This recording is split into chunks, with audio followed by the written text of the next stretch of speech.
Sí. Está en lo cierto, no te puedo decir otra cosa. Era ya jugar a la desesperada, dejar a Íñigo con Luis solo, que es un centro del campo bastante débil, y aparte los de banda son muy abiertos, o sea que le van a echar una mano. Era que Ari tocara alguna y se le quedara a Guille o algún centro y meterla. Por eso lo hemos hecho tan tarde, porque sabemos que jugando con dos puntas y con dos extremos, el equipo no se maneja defensivamente. O sea, no es que le hagan ocasiones de gol, pero le manejan la pelota que no nos gusta. El viernes de Jeremy, que para usted es el jugador de más calidad de la plantilla, hoy ha tenido su oportunidad, ¿cómo lo ha visto? No, Jeremy es eso, lo que habéis visto vosotros.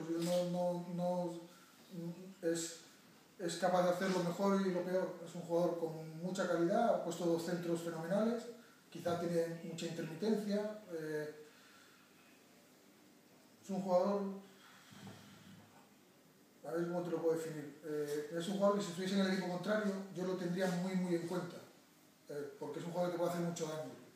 Pero lo tienes en el propio, le pides más. Es un poco, no sé si te he contestado, pero es eso.